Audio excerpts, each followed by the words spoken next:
like to thank you for tuning in this evening for part 2 of Exposing Laura Gayler. The very first one that you experienced with us, we like to bring to you Dottie. Dottie is instrumental in all of this, and we chose that opportunity to help educate the masses, not only on how to identify the signs and what to look for and what it really feels like to be caught up in the middle of it, but to paint a picture of who she is and how important she is to this cause and how long she's been involved and how heavily invested she really is, because this is about giving angels their shine. It's about help bringing those halos up, because while we all fall asleep at night, she's waiting on that phone call. She's in Florida right now. And I'd like to thank Constable Springer for joining us in on this conversation. This is America's Constable. This is your active elected official in Guadalupe County, Texas. This is Seguin, Precinct 1. But this man's not afraid to speak where the rest of us need to hear it. He's real quick to tell you that, he can only reflect on Texas, and that may be true, but the reality of it is that if the people behind the badge know that they have the power of the people with them, standing in line with what all of our conservative values are, in a sense of what we're here to preserve, then there's really nobody that can stand in the way, whether you call them the elite, the deep state, the Illuminati, the top tier, whatever. They don't stand a chance as soon as the people and the power unite. Because at the end of the day, those upstairs people have zero power. We are their pool. And if you get good cops in a position to know that they have the power to take out bad cops, we can change the world overnight. And that's exactly where this comes into play. You have people like Dottie who know how to work diligently through the system and close enough with those good people behind the badges that when the time comes, they can make the right phone call and bring the right people to justice. And you have people like Constable Springer that aren't afraid to tell the truth and to stand behind that badge and operate one-on-one with all of us. And that's a godsend. On that Haiti case, we didn't know what we were seeing. We didn't know how big it was. We just knew kids were in trouble. There was a nurse in Haiti that sent out a tweet and said, help, they're stealing the kids. And a private investigator that I work with somehow received that message. And she knew exactly what I do, and we had worked together, so she calls me. I was at a conference speaking, and it just happened that call came in during the break. It was a God moment. And I answered it, and she told me what was happening. And I had personal relationships with people in the State Department that work in an office few people know about, called the Office to Monitor and Combat Trafficking. It was an office set up in the Bush administration specifically for dealing with trafficking. It was really meant to write a report once a year and report on what countries around the world were doing. But of course, when you open this Pandora's box of trafficking, you realize, yeah, report's one thing, but this stuff is happening real time.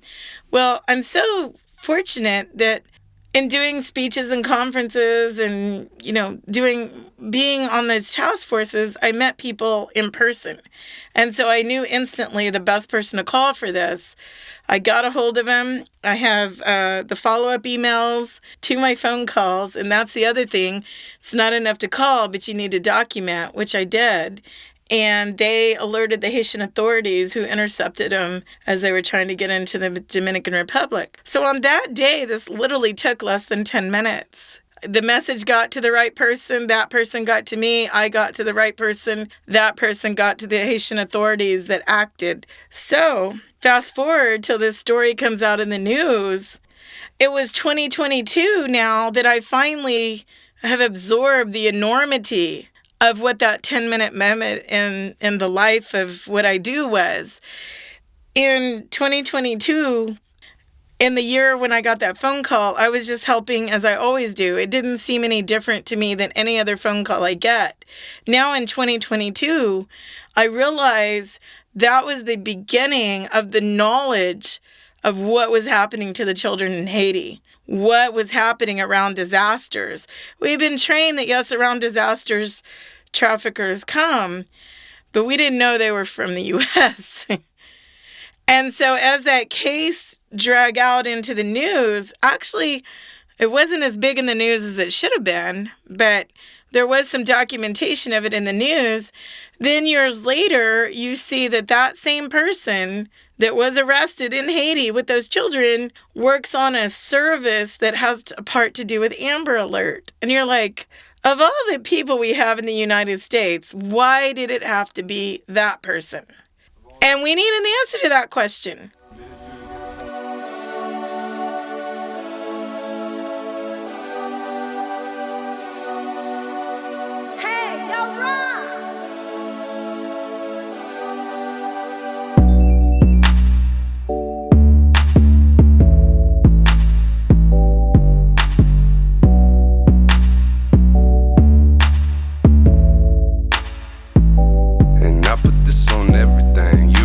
Say a word. I promise, like a diamond ring, I'll have you high up like the bird. I'm coming like a tidal wave, moving through the universe. I'm riding high on my wave, I keep the kids in every verse. I'm feeling like these final days are finally on this earth, and it's time to recognize that I've been gifted with this curse. It's those wounds there that saved me, left me in the dirt, gave God a chance to heal me from inside, and now I work. And all they say is no.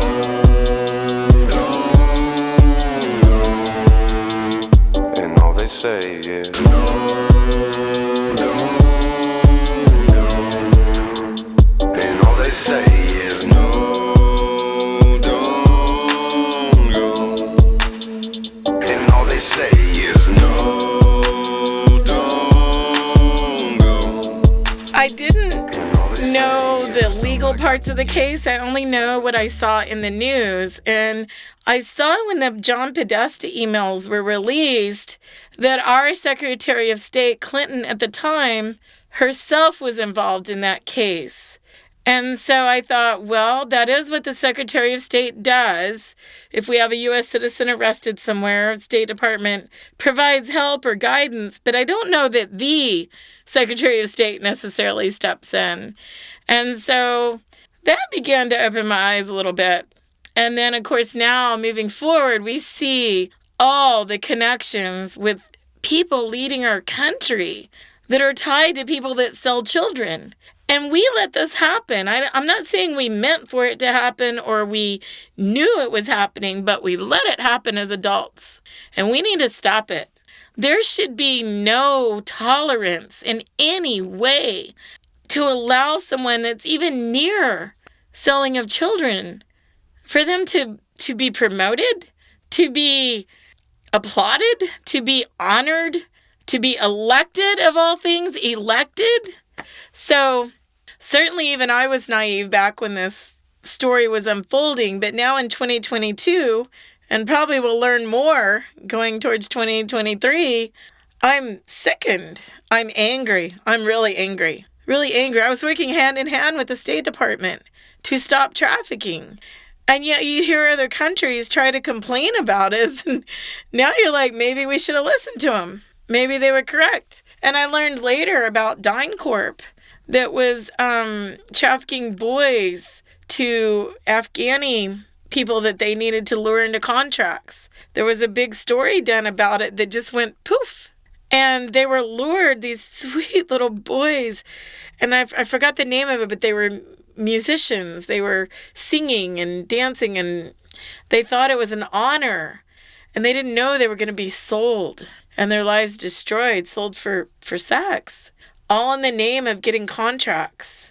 And I used to drive by that big, beautiful building where their office was in downtown Houston and think how impressive that building was. And now I would just lose my lunch if I drove by it and see what built that building. Whether it was them or not, they put money into that structure by using children to get what they wanted. And so when I look back, I realized, why should we be surprised? We all knew. We just didn't know how prevalent it was. But we did know.